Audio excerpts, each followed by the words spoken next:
So good afternoon, welcome everybody to this Louis Latour Agency's webinar. Obviously, we've been unable to do the usual portfolio day that we would normally have in town, and so in its place, we've put together some seminars, some webinars on subjects that we hope would interest you. This morning we did a tasting of 6 wines with Oz Clarke. If you missed that, I'm sure that will come up on YouTube fairly soon. It was entertaining, and if people would like to follow that one up, please ask for a link and we will send one to you. For this session, we are talking with 3 excellent members of the hospitality industry about how to build a wine list. So with me this afternoon, we have Louise Gordon of Heckfield Place. Hi, Louise. Hi. We have Christie from Bell and the Dragon, which is a small group of pubs, hostelries, but also part of the larger Fuller's group now, Harry, I think. Yeah, that's correct. That's correct. Excellent. I'm right on my facts so far. And then we have Andre Luis Martin from the Cavalry and Guards Club, private members club in Piccadilly. So by the end of this, we should have covered some interesting points. You're all running quite different establishments, and we can have a little bit of a deep dive into approaching the wine list. So I'm going to kick off with Louise. If you just talk a little bit about Heckfield Place and what kind of establishment you have there.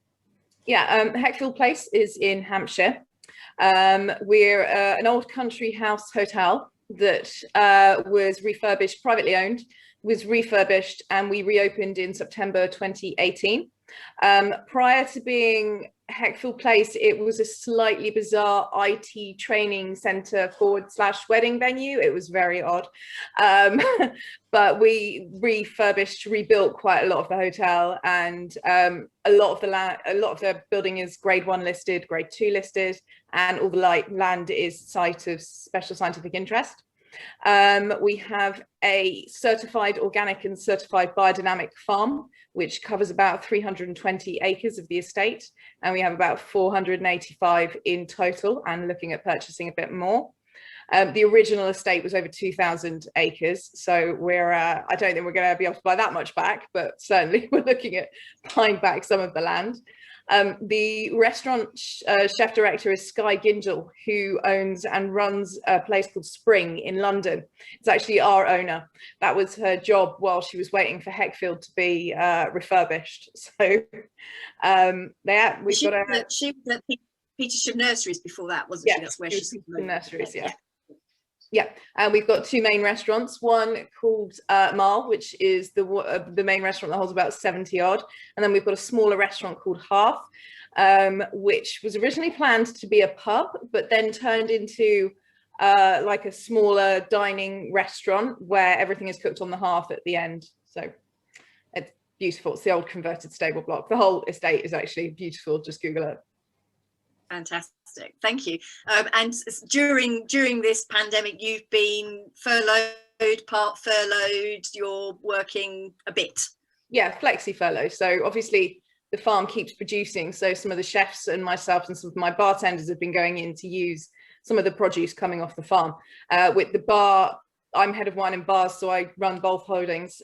With the bars, we trend to use only things that we can grow on the estate, obviously barring lemons and limes and things, but then we do actually reuse everything. For example, when we squeeze lemons and limes, we'll then use the skins to make cordials and various other things. So we always try and reuse stuff again and again where we can.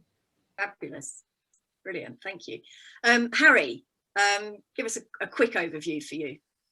Yeah, of course. So hello everyone, I'm Harry. I look after the wine offer for the Bell and the Dragon group, which, as Kate said slightly earlier, is part of the Fuller's sort of wider estate, but it sits very much as its own business. And I joined it before Fuller's bought it back in 2018. So I joined in late 2017.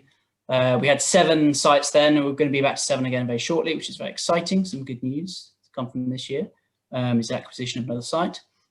And the sites are very much, I guess, sort of classic gastropub. So a strong focus on food, strong focus on wine, and most of the sites also have rooms upstairs. So sort of a bit of a staycation, home from home vibe going on, I guess, if you will.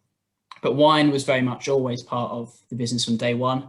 You know, it's been a kind of a prime focus along with food. Wine was very much sort of the second pillar of the business. So I was quite lucky to join the business when it was going full throttle, really. Great. And we'll talk a little bit in a minute about how you inherited or developed your lists. But finally, we'll move on to Andre, who is at the Cavalry and Guards Club. So, Andre.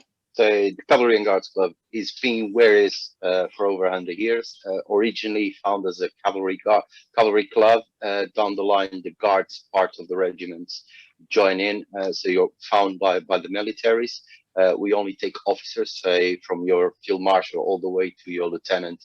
That is our primary customers. So we only short of 3,000 members.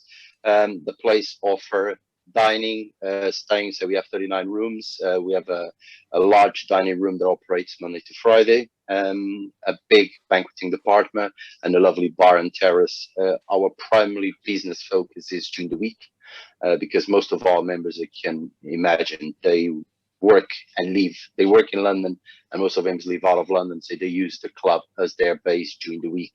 Home from home as traditional club land. Historical place, beautiful. They have a massive art decor. It's like working in the live museum, as I said to a lot of the visitors. It's a lovely place to be. It sounds amazing. We're all coming to visit, all of you, when we're all allowed to. So this is great. But Andre, you've been really busy during COVID times. You've managed to be busy 5 days or 6 days or 7 days a week. Yeah, correct, Kate. So basically, in the end of March, when we close down, we all look at what we can do to try to bring some revenue. And I don't think, in our case, it was not really the revenue, it was being in contact with the membership and maintain the relationship, and not for him to know we're there, but trying to think and be different. And basically, when we have the announcement from the government that hospitality were not going to be open last year until June or July at the time, I said, look, we cannot stand like this. So I present to my secretary the potential to create a wine club inside of the members. So we already had the database, we already had the connections. I've been in the club just for under 4 years at the time. So I did build a lot of relationships with my members. And they say from the moment we spoke to the moment I created a mixed case selection, coached the club wines. I got some wine moved from France to the UK because at the time I was short in some of our club wines. It was a space of 2 weeks. Say middle of May, the first email went out, and basically by the end of May, we shipped just over 200 cases to our members. And from there onwards was a long story. We did some virtual tastings as well to our membership, kind of not going the format of whatever else is happening in the industry, but kind of keep it a bit more restricted and a bit more niche to our members. In the meantime, we started a project to create our own gin, vodka, and whiskey under the 1 to 7 brand the club owns. And basically, unfortunately, because of the COVID and all the delays, didn't came out until early January.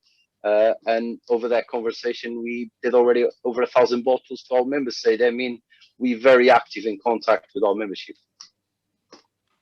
Amazing. Well done for keeping the wheels turning.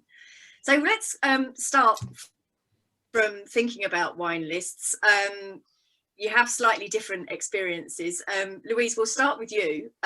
You have had to create a wine list from scratch. Where do you start? Well, places I've worked before, I've taken small lists and built them up, but first time I've ever done anything completely from scratch. As in, there was no suppliers set up. There wasn't even a wine cellar. So it was, well, there was a wine cellar, but there was nowhere to put white wine or champagne or anything like that. There was no chilled area. So I've had to do everything literally from zero. So I had about 5 weeks to do it as well, due to having to give 3 months notice period on my previous job, and they wouldn't negotiate it lower. So I ended up having to do it all in quite a short space of time. So we didn't have a purchasing system at that time, so everything was, you know, all documents on the computer, and then you send it to another person and it goes to another person. You try and set up an account was a bit of a nightmare, but initially set up about 12 to 15 suppliers that I knew and trusted and have worked with before. I've been in the industry about 21 years, so I know a lot of suppliers and know their portfolios.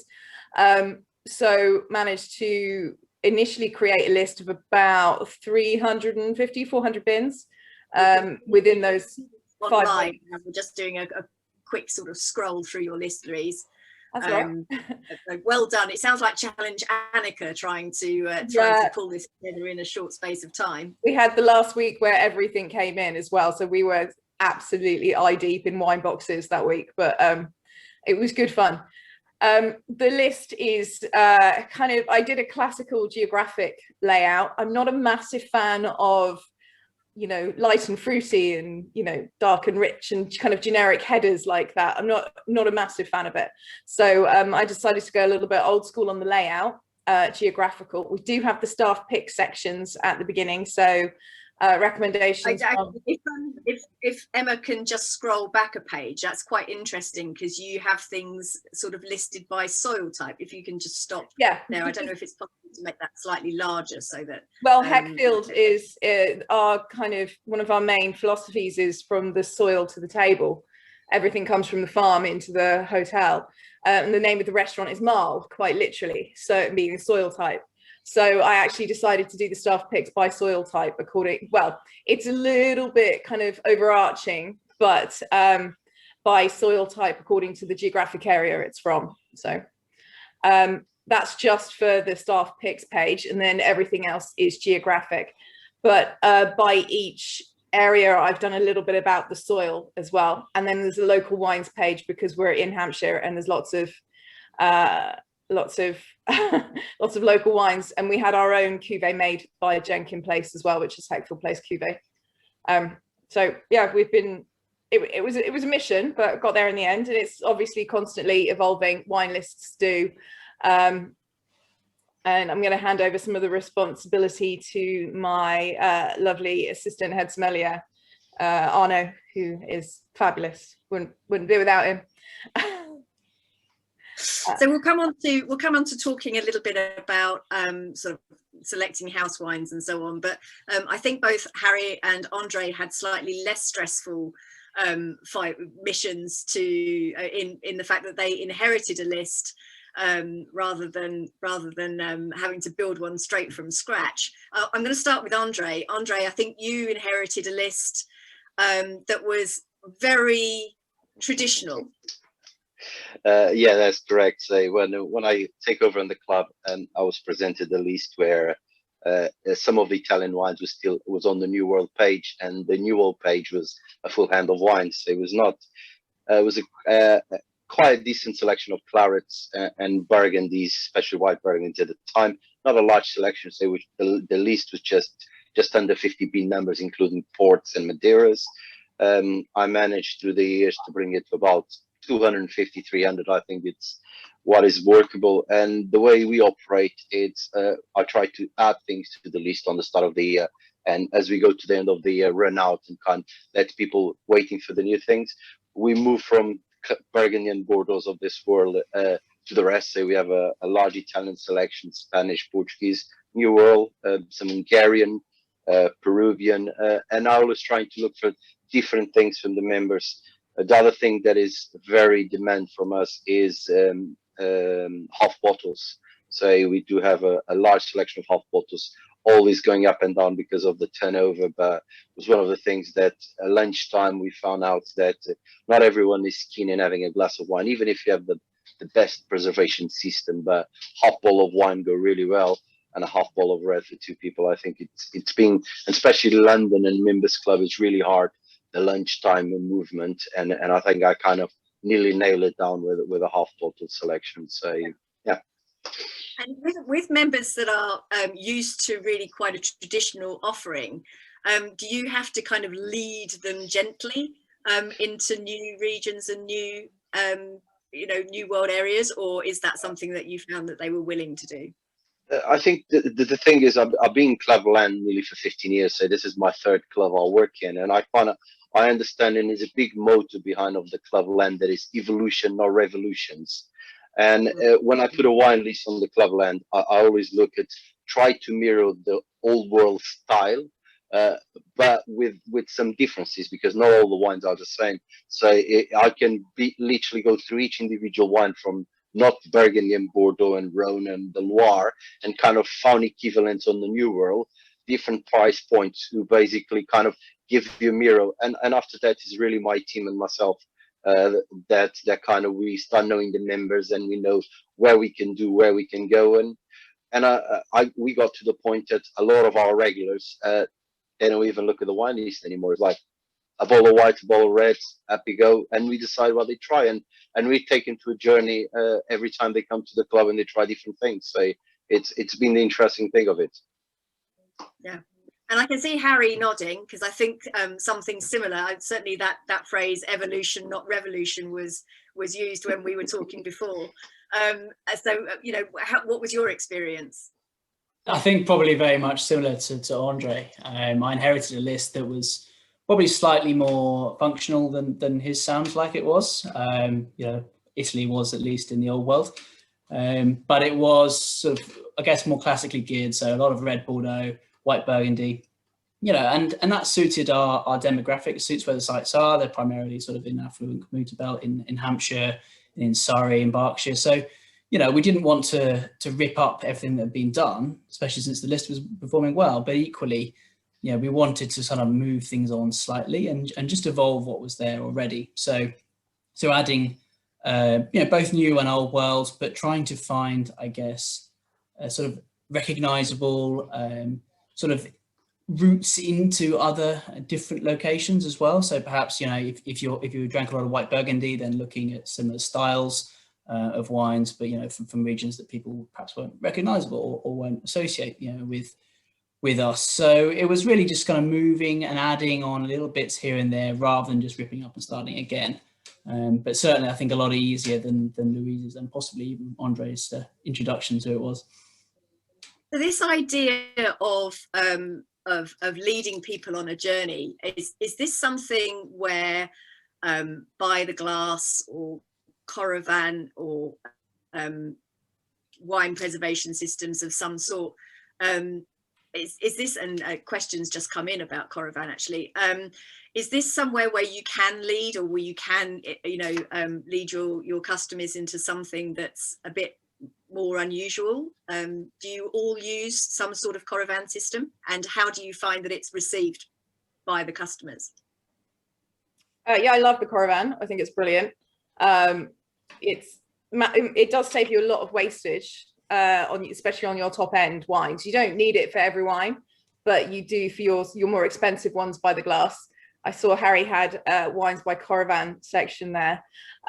We just tend to use it wherever it's needed. We've got about 3 dotted throughout different areas of the hotel. We also use the Verdevan preservation system for Champagne, which actually does work quite well again for the finest champagnes. It does actually save you quite a lot of money on wastage, which is great. And it does mean you can serve more expensive things. At my last place, I sold through a lot of Sassicaia by the glass using the Coravan. I mean, we could have just opened it, to be perfectly honest, but we use the Coravan anyway, just in case. But you can, normally you would have had, in my experience, once upon a time, you would on a standard list, you would have your Chablis or a Sancerre or a Rioja, or and is Coravan or By the Glass a way that you can lead people away from the more traditional and into areas that are a bit more unusual? Absolutely, yeah. I try to go off piece, definitely. I don't know about the other guys, but I don't like serving the traditional By the Glass. Harry, you're nodding. In my case, we tend to use it when we have a larger demand, say kind of Christmas time from September onwards. I'll increase selection of Caravan on offer. We only have a couple of premium wines at the present, but it's a great tool for sommelier for the kind of clientele they have. For example, we use ports Christmas time, where our demand for ports and Madeiras comes by. We do use the caravan to serve ports as well. So it does work brilliant for Somalia. It's a great tool.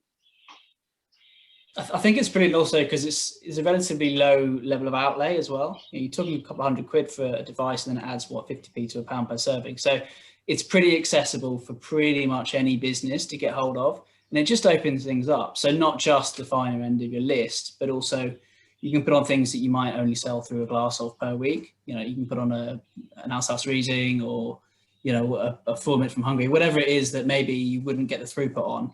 And you can use it as a tool and put two wines side by side for guests and just say, hey, you know, just give us a go, see what you like. But I think unless you've got the trust for the rest of your wine list, then people are never going to, you know, you can have the weirdest, wonderful wines on Caravan, but unless people trust, you know, your core wines, your kind of your go-tos, then they won't listen to what else you want to put in front of them, as cool as it may be, I think, really. But a big fan of the Caravan. And we use the Verdevan as well for champagne, much like Louise does. So, you know, for the finer end of sparkling wine, just to make sure it's always in condition. Yeah, here the same. Yeah, I use the Verdevan for the champagne. Yeah. Interesting. Nice that we have an agreement across the board here. Some questions are coming in. One from Marcelo Pugliese. They're an independent boutique hotel and dining room. Their list has 34 to 36 wines.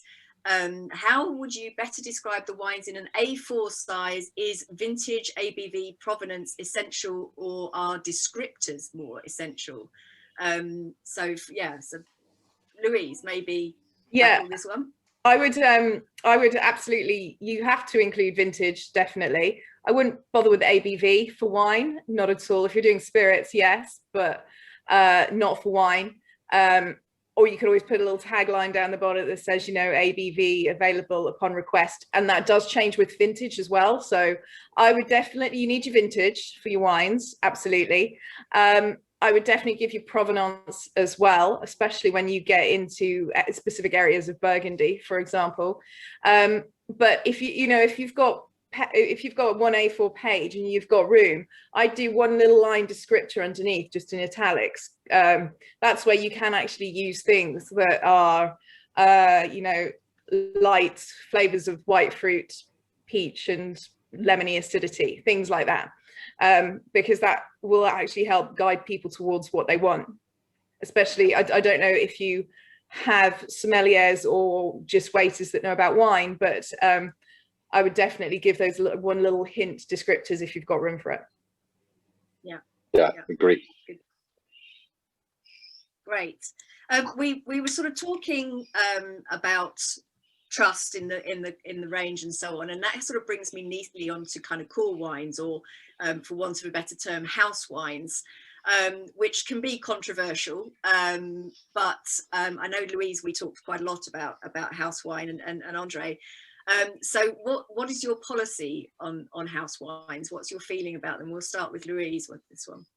I think house wines should reflect the rest of your list. They need to be good quality and good value for money.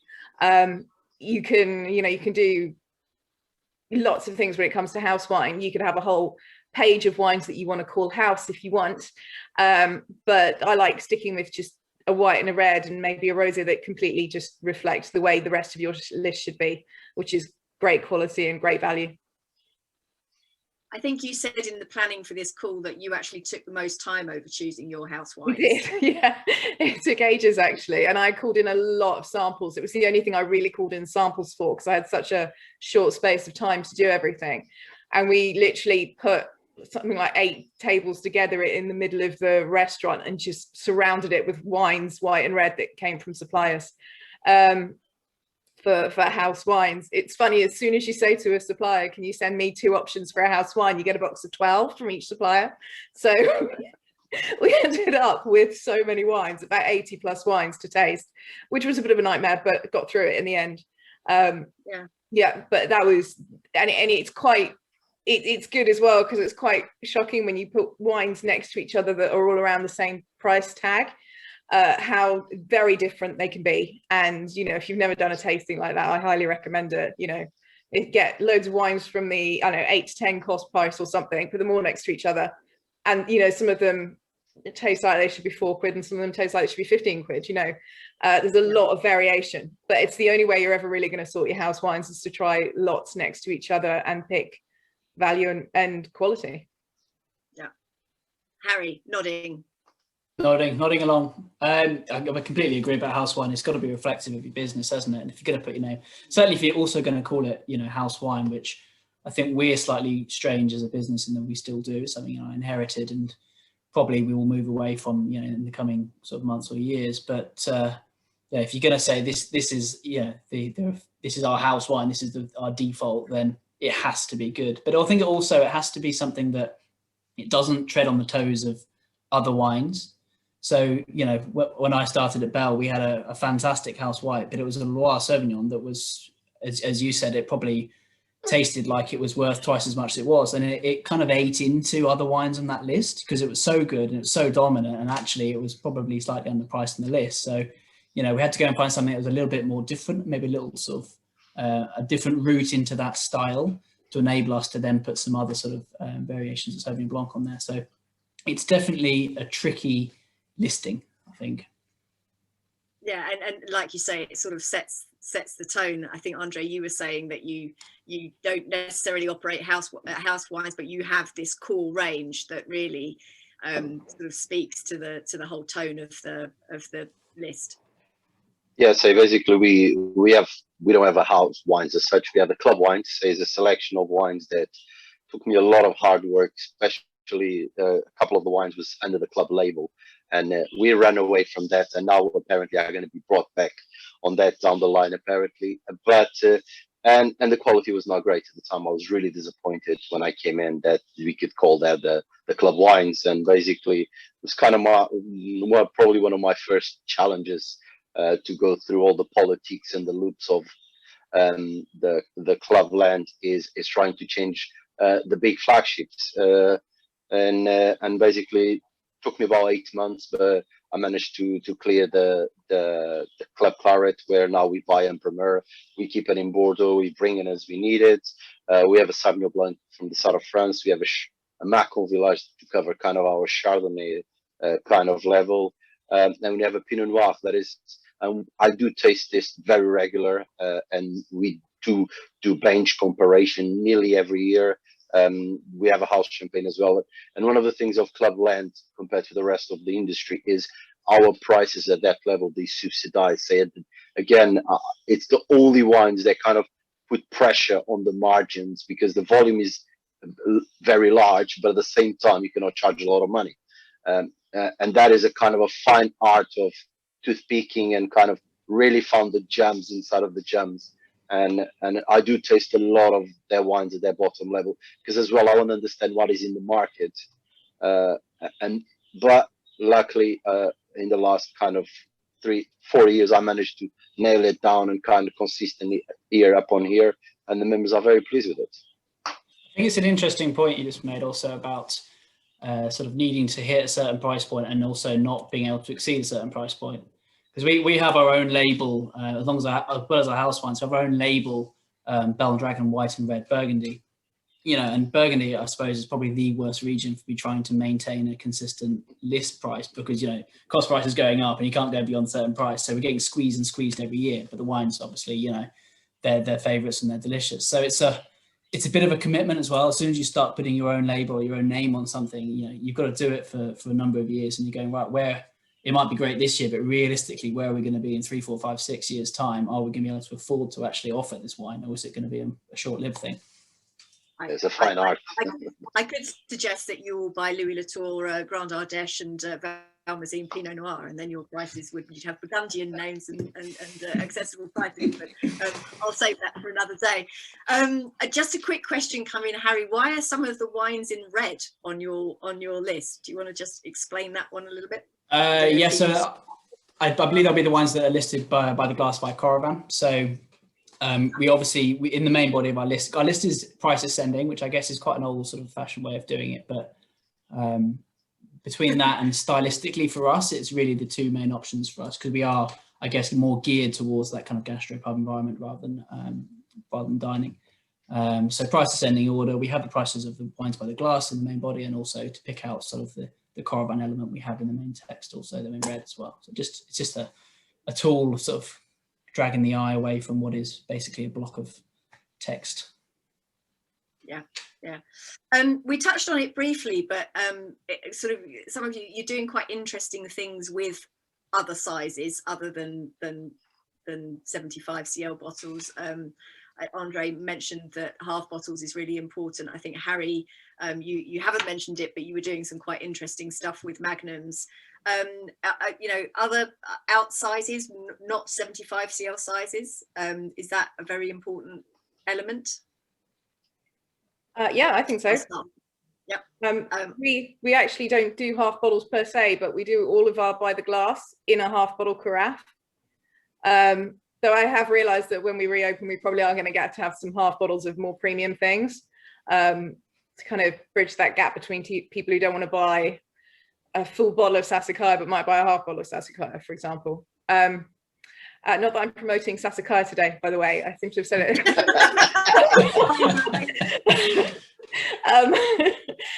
But I do love a good magnum. I'm not gonna lie, love a good magnum on the list. It's great if you've got larger events and weddings and things like that. You know, everybody loves a magnum of Ruinart, for example, for their wedding, or a magnum of Gosse. Yep, sorry, on brand, magnum of Gosse. Yeah, but they're great to push for like larger events and things, but always lovely to have larger formats. Yeah, I think if you have Harry, the possibility. Sorry, I was going to say Harry was doing something quite interesting with magnums by the glass, I think. So this was our house wine system basically when I joined Bell, was and I was assured from day one that it was legal according to trading standards and according to weights and measures. So just want to get that in there first. But effectively what we were doing was we would serve our house wines in a magnum. So if you were a larger table, the magnum would go to your table full. You would drink what you wanted out of it over the course of your meal. At the end of it, we would measure what was left, and then you'd get charged the amount of 125 glasses that you drunk. Obviously, at the end of it, the wine went away. So, I mean, it was obviously something that definitely couldn't carry on during COVID. No. Yeah, it could put the worst possible thing for it, but it was quite eye-catching, and it had a bit of a loyal following. I think we'll probably move to a carafe system in the coming months and years. I think it bridges the gap quite nicely between sort of 175 and obviously 75 cl. But big fan of a magnum in general. We do a lot of private dining. We do a lot of events. Every single Bell has its own sort of private dining room, whether it can take 10 or 30 or 40. So we do a lot of. And if you're going to order 12 bottles of champagne, why shouldn't you just get them in one bottle and get to walk around pouring it? It's great fun if you're not the one pouring it. It looks so much more impressive. Exactly. It's always so yeah, fun. exactly. And Andre, you're quite right. The lunchtime crowd don't necessarily want to have full bottles, so the half bottle offering is super important. Yeah, that is true. Andre. It's something I noticed that with time that a lot of people, especially if they're going to pay a certain price, they want to see the bottle, they want to touch it, and the carafes was not doing the trick. So I saw the necessity of bringing that, even though that I always have a great selection of wines by the glass, rotating, seasonal. It was not doing the trick. Where having the selection does do me the trick, and people look for mature wines as well. The magnum things for me, it's a party of two. A magnum is the right size, I normally say. But it was something that I noticed when I came in. We had one magnum on the list at the time, and now I struggle sometimes to keep up with the demand. So it's that kind of thing that it does go well. And if people is being given the offer, and in Clubland the prices, I normally say, they're not on the same strict margins as the mainstream. Give us another spectrum to do things nicer, at better value. Yeah. And adds that bit of theatre. So yeah, fantastic. Of course. Let's talk a little bit about your suppliers, and obviously with Louis Latour Agencies in mind as one of your suppliers for all of you. How many do you work with, and is there an ideal number? And what's the most important consideration when choosing your suppliers and working with your suppliers? I'm going to start perhaps with Andre on this one. Okay, I don't know because I was a privilege when I started working in the wine industry. I work in a large members club where I was used to have a large list of suppliers, and I always thought, having 5, 6, 10, 12 is never enough. I do use, and the club at the present, we do have a core of about 8 to 10 suppliers that we use regular, every month orders more or less. And after I have the suppliers where I'll buy once a year or twice a year, depending on my needs. And I'm always looking for offers they put on the table. It's really the kind of the type of business and restaurant or hotel that you operate that kind of reflects what were your needs. And the thing I always say to everyone is sometimes having a large list of suppliers give you access to the different good gems that if you don't, you're very restricted to that narrow list of what your supplier offer you. Yeah. Louise, as you came in and had to build a list really quickly, obviously trust and a relationship was a useful thing for choosing your suppliers. Yeah, absolutely. So I had to go with suppliers I knew and trusted to start off with. Just honestly didn't have time to start hunting around for other ones, but as we've been open, I have. So I started off with about 10 to 12 suppliers that I've used before, that I knew the lists really well as well. And I have about 30 plus suppliers at the moment, but again, like Andre, I've got about 12 that I use on a monthly basis, and 12 to 15 on a monthly basis, and then the others are more specialists or as and when, depending on the evolution of the list. But yeah, you've got to absolutely trust your suppliers and your reps. I've probably got a bit of a rep in the industry for dropping suppliers who are not friendly and nice. You can get the odd rep who is a little bit more than forceful, and I've been a bit brutal in the past because there are so many suppliers out there. There's no need to have suppliers that you don't trust and you don't know. Yeah, that's a very good point. So that relationship with your rep and the trust with the supplier is key. And Harry, does that pretty much reflect? There seems to be a feeling of about a dozen core suppliers.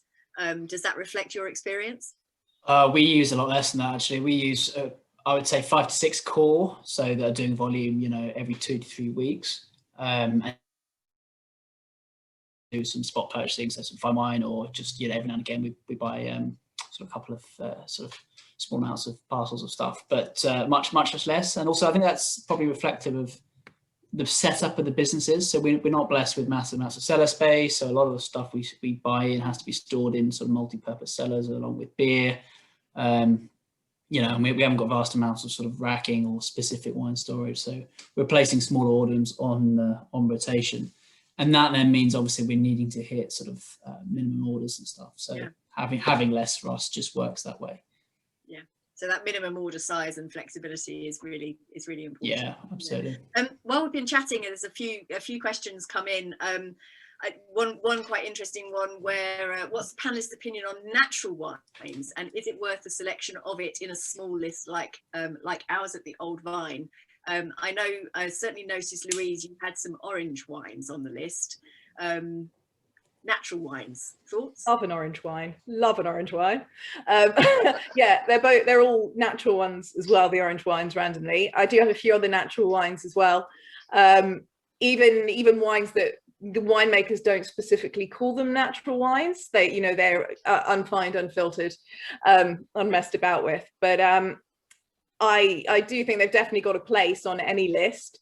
I would say if you've only got room for 1 or 2, then an orange wine is a really interesting one to go for, just because it's something new to introduce people to in both respects. So if you've only got room for 1 or 2, definitely maybe a good natural red and definitely an orange wine. I can say that Pyramid Valley on the Louis Latour Agency's list is doing a very nice orange wine, which perhaps people would like to request to try. Andre, much demand for natural wines amongst your members? I have small requests, minimal stuff. I do have a couple of orange wines, but they're not even on the list. It's just for specific people that they ask, they want to be more fashion and trendy, but we didn't got that far yet on the evolution process. And I think the point that unrefined, unfiltered is often, there's a lot of people doing things in a very sort of low intervention way, but perhaps not labeling themselves natural is an interesting point. What do you think, Harry? Yeah, absolutely. We've got quite a lot on the list that's unfiltered, unfined, organic, biodynamic, a wide variety of production. We won't necessarily, I probably would never list something as being natural, partly because it's incredibly hard to pin down what that actually is anyway.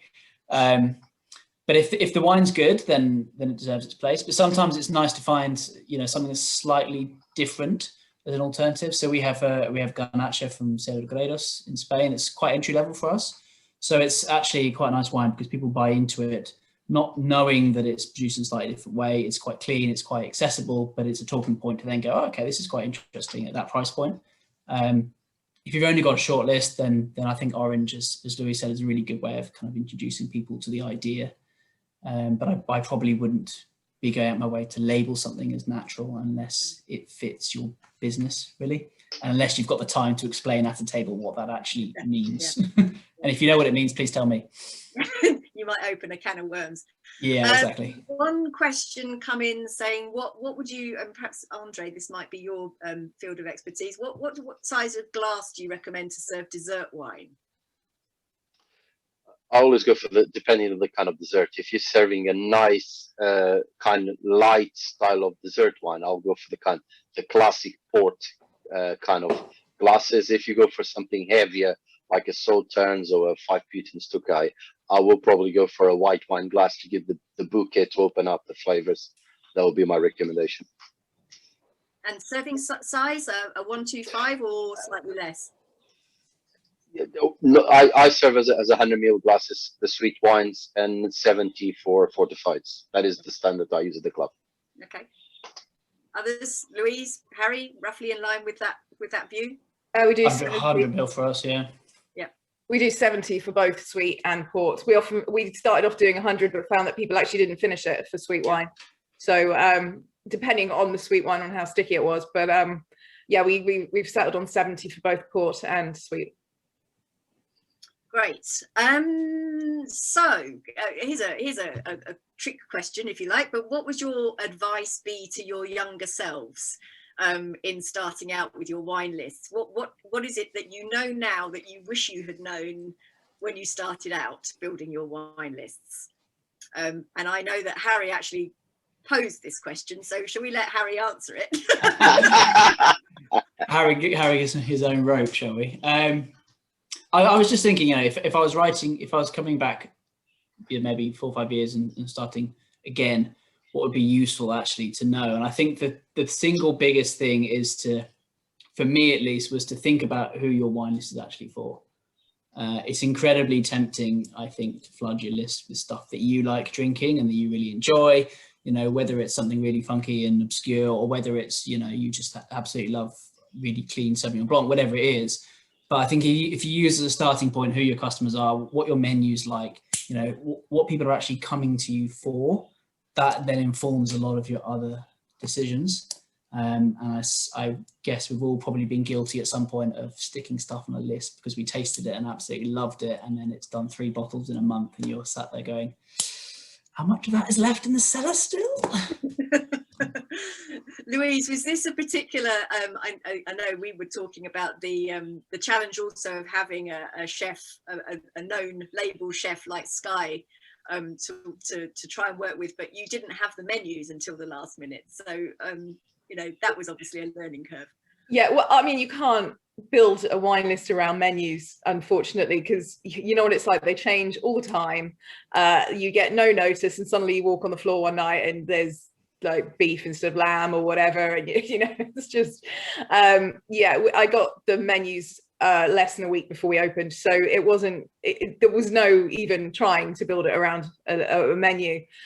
So I would just suggest, like, don't worry about building it to the menu, build a nice, diverse, comfortable list. And if I could give my much younger self advice, it would be go and talk to like the older members of staff who are there. If you're going into an existing place, go and talk to people who have worked there a long time. What are the clientele? So you're completely comfortable with what the clientele are like. Often what the people who are interviewing you at jobs tell you the clientele are like and stuff is not entirely accurate. So, you know, get down and dirty with the waiters and the managers who have been there a long time and find out what's been selling, what they like selling, etc., and start on that footing, and then you can build from there. That sounds like excellent advice, and I think Andre will almost certainly agree. I hope you do. What would you tell your younger self now? I think if the only point I think I lacked when my youngest self when I started, especially at the club now, it's I didn't pitch the half bottles and the kind of the lunch settings quicker than I did. Took me nearly 2 years to realize where I was getting it wrong on the wine sales and why I was not reaching that. So that was kind of the main thing for me as I learned. But and again, I think I pick up on Harry, and I think it's you need to design a list and think on the wine list for the environment and the people you're going to work for, and the kind of clientele you have. And if I go with what Louise was saying, if I did what my colleagues when I arrived told me, I'll be selling claret and claret and claret and claret and nothing else, because that is what they like to drink. So I'm kind of on the opposite side of the bench. Is like, this is why you're a sommelier and this is why you have sommeliers. You need to challenge taste people. You need to challenge Mr. Roger, who's been drinking claret for 35 years. Oh, and now he's drinking Cabernet Sauvignon from Australia. Yes, great achievement. You know, it's that kind of thing that I think we need to keep kind of pushing the boundary to get some results. Yeah. All very interesting. So let's move. We're sort of getting into the latter half of this. So let's move and talk sort of specifically about your relationship with Louis Latour agencies and the way you work with them. And I think I've twisted your arms and made you select one, maybe two wines or brands off your list from Louis Latour. I've got you in order. I think we'll start with Harry. And I think that Emma is going to flick up on the screen Harry's choice of what he wanted to feature. But it is, if you want reminding, Harry, it's the Michel Red Le Moinerie, which I noticed also Louise has on her list. So do you want to talk a little bit about that wine and how that works on your list? Yeah, of course.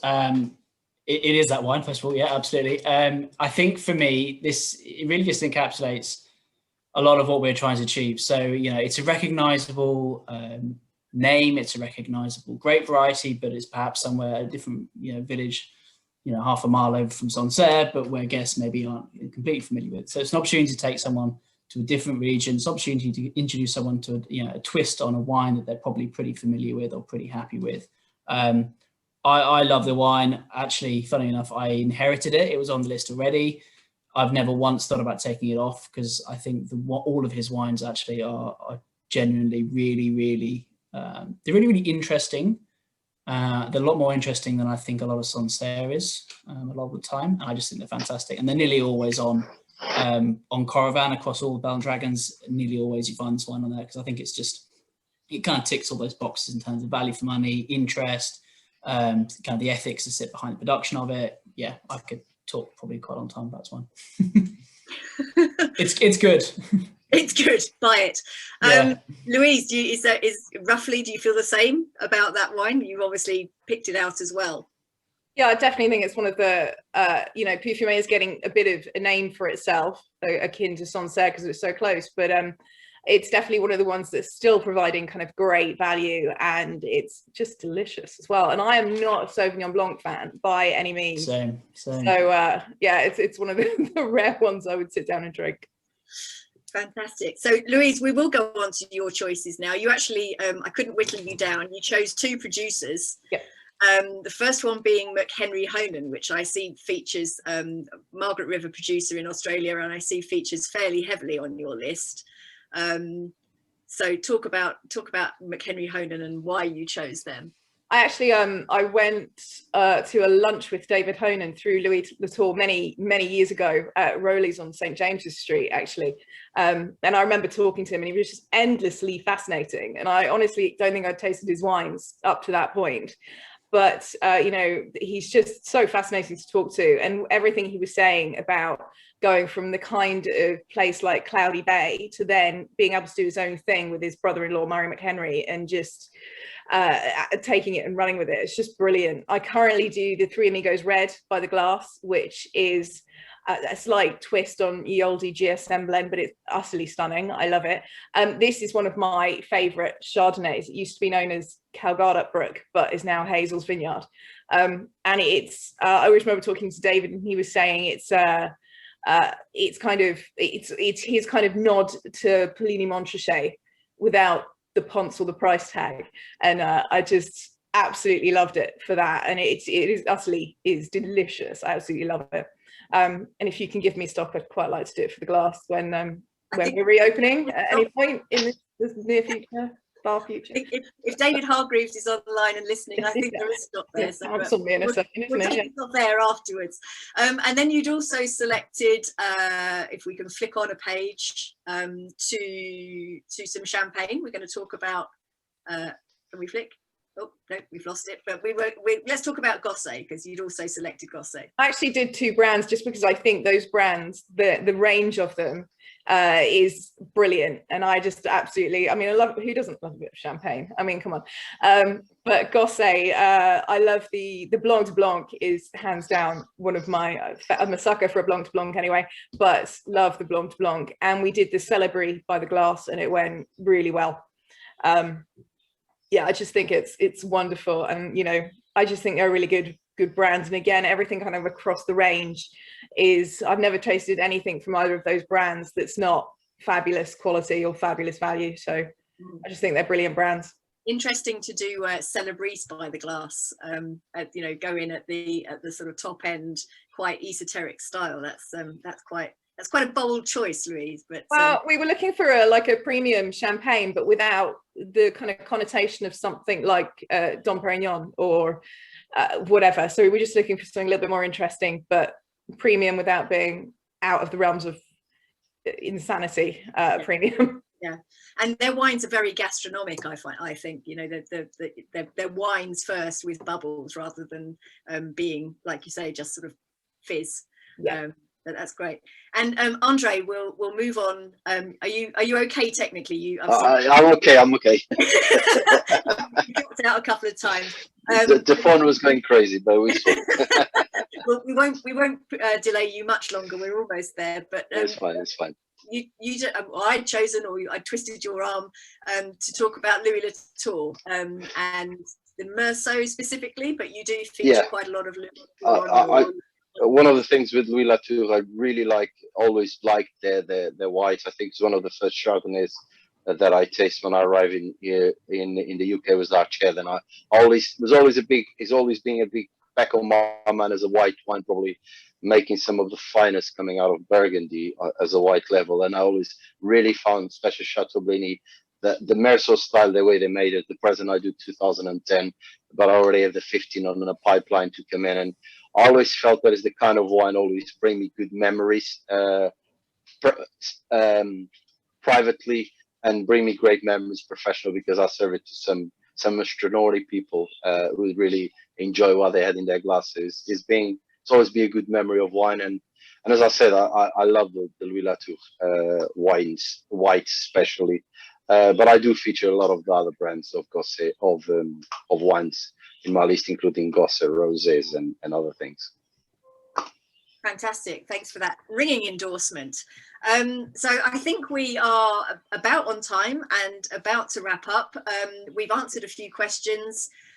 We've chatted very, very happily for the last 55 minutes. You guys feeling positive about the next couple of months? We chatted slightly before going properly live, but you know, hopefully you'll all be able to open and resume some element of normality soon. What's the plan in brief? Louise? Yeah, so we're kind of feeling about the possibility of maybe doing some outside dining in April. We've got when we're allowed to do outside dining from the 12th. I don't know if it's gonna work per se, but we'll see if we can make it work. It's kind of weather dependent, really, isn't it?